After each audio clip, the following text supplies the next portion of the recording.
I've been making a number of these taller, lined vessels lately. They're mostly just a simple, angular vase, which, once trimmed, has a protruding line attached to it. And in this video, I'll take you through trimming this pot and joining the line. With the vase secured to the wheel, I can begin the process of refinement. To do this, I use a variety of turning tools, but this one is my absolute favourite. It's a bison turning tool with a simple straight blade and a rounded corner, which is great for gouging in when I want to remove more material at once.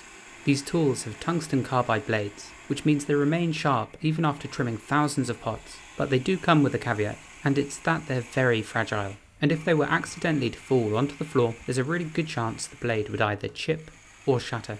Anyway, although this thrown pot is already relatively straight and neat, it's a little bit bottom heavy and there's a slight undulation in this neck portion, but I should be able to trim away the worst of it. I also briefly scrape clean the inside to remove the more prominent throwing rings, as I don't want the glaze that settles over them to be too textured. This simple straight-edged metal kidney is one I use all the time for the pots I make. It has a long straight edge that's relatively sharp, and it's wonderful for scraping over areas I've previously trimmed to make sure the worst of any marks left over from the trimming are gone, and I can sort of use it as a guide to make sure each plane I've trimmed is actually straight.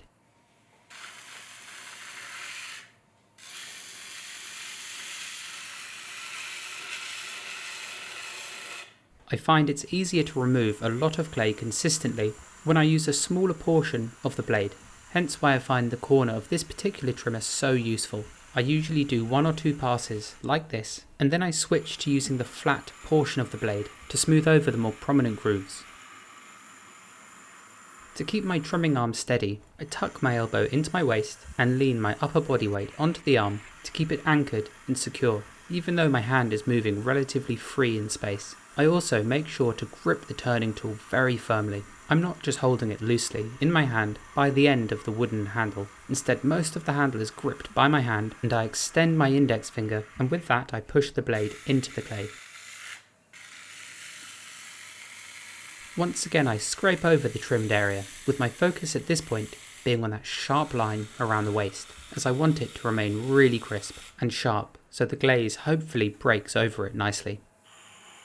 The walls of this section of the pot definitely felt the thickest, so I'm fairly confident I can remove quite a lot of material from here. And for this first pass I'm even holding the tool with both hands, so I can keep the blade really steady even though I'm trimming through an area that has a slight undulation to it. If the tool is kept really steady, it should be easy to trim away any of the high spots, and so fixing an ever so slightly wobbly wall isn't too difficult, especially as there's some material to spare. And I know I've probably said this hundreds of times by now in my videos, but all the clay that's trimmed off is easily recyclable, and I've made a few videos that show that process, so I'll leave a link to one of those videos now, on screen and in the description below. You can see that the stoneware clay quickly gathers in the wheel tray, and so to make my life easier when I'm working, I keep a bucket of reclaim directly to the left of my wheel. This way I can just pick up or shovel out all these trimmings directly into it. This might not seem like it's a brilliant idea or anything, but for many years I worked in a studio where the reclaim bucket was in another room entirely, which made cleaning up the wheel and emptying the tray just that tiny bit more troublesome, and by having it directly next to my wheel, it still does feel like a bit of a luxury, but I suppose that's one of the joys of having your own studio. It's certainly more efficient, and when I'm trimming something like bowls or dinner plates, objects that make a ton of reclaim, that's when it really makes the biggest difference. To remove the pot from the wheel, I use this very straightforward metal knife. It's very thin and very sharp, and it's this point I slide underneath the spinning vessel to separate it from the wheel.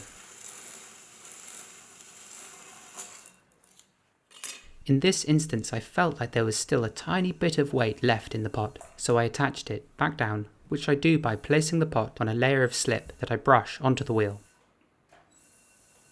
I then spent a few minutes removing the excess weight from the areas I felt it when I just briefly removed the pot from the wheel.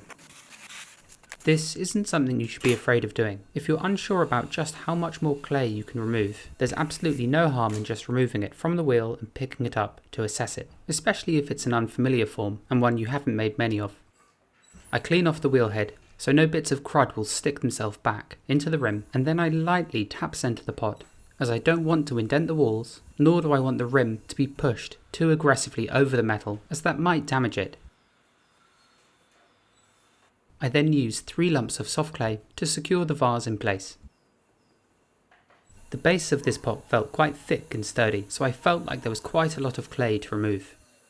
Trimming this high up can be rather difficult, as I can't lock my arms in place in quite the same way I can when working down below. So I squeeze my arms really tightly against my torso, and I sometimes even use my chin as a way of anchoring the tool, which is a technique I'll demonstrate in a moment. First though, I trim a beveled edge around the bottom, and when trimming some parts of the base, I tend to use different tools. This is a steel trimmer, and it's nowhere near as sharp as the tungsten carbide tool I was using earlier, but with this particular clay body they do leave a lovely, smooth, almost burnished surface. Whereas the tungsten carbide turning tools sometimes leave a relatively rough surface, so for the details of the feet I generally use tools like this.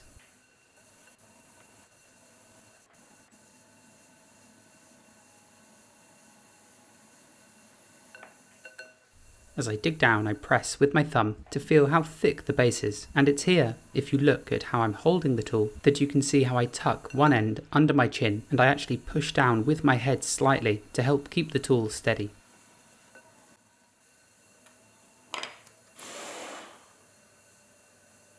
Finally, I can stamp the pot with my maker's mark. This is one I carved myself from a block of porcelain. And I've actually demonstrated how I make these from beginning to end in another video I made recently, so I'll also leave a link to that in the description below. The quick blast with a heat gun is just to make sure that the foot isn't too soft and won't be marked or damaged when I place it back down onto the metal wheel.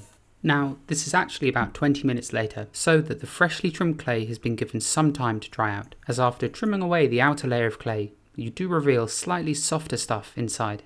I then score a straight line from the rim of the vase to the waist. Then I can begin rolling out a coil of clay which will be attached to the pot.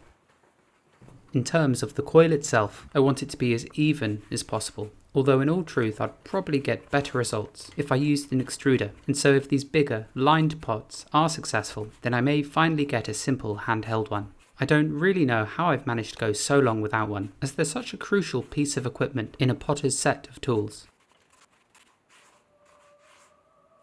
With the coil rolled out, I snip off any excess and then brush some slip over the scored line on the pot, but not too much, as I don't want to weaken the walls of the pot by really soaking it. I then lightly press the coil against the vase following the line of slip, and if anything at this point, I'm actually attaching it so it leans very slightly to the left. I do this because as the clay is fired, the pot will actually unwind slightly, so to speak. And if I attach this line and it's leaning ever so slightly to the right, by the time it's fired, it'll be really pulled to the right. Whereas if I attach it, leaning a little to the left, when it fires, it should fire straight. This unwinding is always more dramatic on narrow forms, and the amount this pot unwinds will actually be different on the topmost neck portion as compared to the shoulder section beneath it.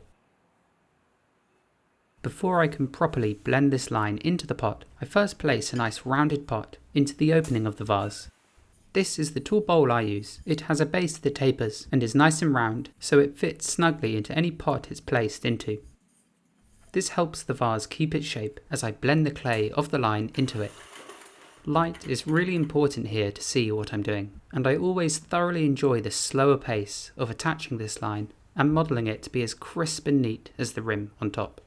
That was my idea initially. The line was sort of an extension of the rim that moved down the pot, giving it an obvious face and direction. It's a tactile line too that calls to be touched. And if I coat this pot in my dark green glaze, this line should break to that lovely orange-red tone that the rims of these pots normally do. Here's a few examples of some finished, fired pots, which should demonstrate what I'm talking about a bit better. It also works really nicely with this black metallic glaze I've been using for this smaller group of lined pots, which will be on show and for sale at my exhibition later this year at Yorkshire Sculpture Park. My initial aim is to blend the line in either side so it's attached to the pot securely. And I find it's easier to work bit by bit, blending in just a small portion of the line at a time, as opposed to using a larger tool, which I've tried, but it tends to pull the entire line out of shape as I press this protruding mark into the vase. I then switch to using my finger and thumb, which I wet and slide up and down the line, and I pinch lightly whilst doing this. I then use a wetted index finger to rub over the top of the line to make sure it's nice and flat and follows the shape of the vase beneath. I then redefine the sides, removing more clay and making the line sharper.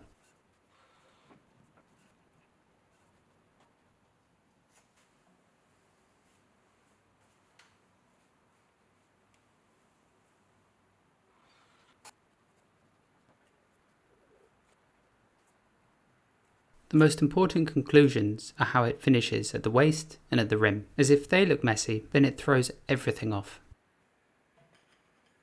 Lastly, I use a sharp chisel just to carve the very top of the line, and I do this when viewing the line from the side so that I can see the profile of the pot. It's also at this stage where I make sure the change in direction is really sharp, where the angles of the pot change. Right here, getting that part right is probably the hardest part of all of this.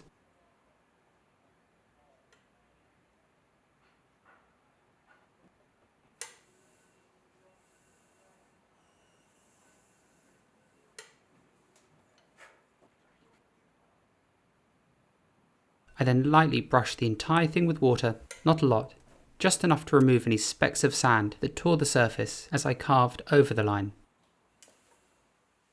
And here's just a quick interlude to remind you all of my book that's going to be published on September 14th in the UK and a little bit later in the US on the 14th of November. Pre-orders really help how well the book will do, and I can't tell you how thankful I am to everybody who's already pre-ordered a copy. It means the absolute world to me, and I can't wait to share this book with you. I'll leave all of the relevant links in this video's description. As for the vase, that's it finished for now. It's going to look very different once it's fired, and hopefully it should find its way into the kilns sometime next week. And the last, most important step, maybe, is drying this pot out very slowly, as otherwise that line can crack and break off. So I wrap the pot tightly with plastic, and I'll leave it covered like this for up to a week. Thank you so much for taking the time to watch, and as always, I'll see you next time.